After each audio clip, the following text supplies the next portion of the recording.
นพ้นความเห็นใจกี่ปีที่เราจากเงาบ้านนาสู่ฟ้าเมืองไทยเสื้อร้อยเก่าๆกระเป๋าหนึ่งใบกับบุตรมอปลายยังจำได้ดีถึงในวันนี้สิ่งที่มีพออยู่สบายแรงที่เทไปส่งผลให้ยิ้มได้อีกทีแต่งตัวได้บ้างเดินห้างได้หน่อยเงินค้างบัญชีส่งทางบ้านส่งน้องเรียนดีแต่กลิ่นทุลีดินยังติดใจ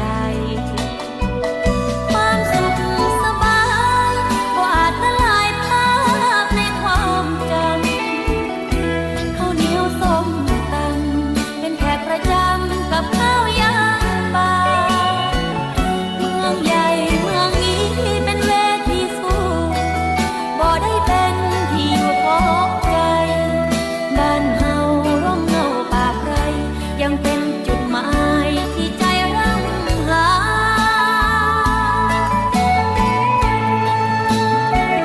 คนมาจากดินบ่เคยลืมกลิ่นความจนยังจำผู้คนที่ดึงพ้นทางน้ำตากลิ่นหอมน้ำใจผู้เคยร่วมคนบนทางผ่านมาย้ำเตือนตลอดเวลาให้รู้ตัวว่าก้าวมาจากดิน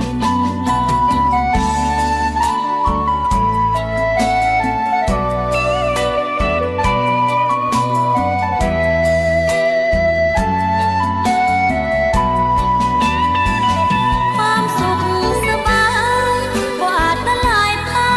พในความจำข้าวเหนียวส้มตำเป็นแขกประจำกับข้าวยามบ่ายเมืองใหญ่เมืองนี้เป็นเวทีสู้บ่ได้เป็นที่อยู่ของใจบ้านเฮาร่มเงาป่าไพรยังเป็นจุดหมายที่ใจร่ำหา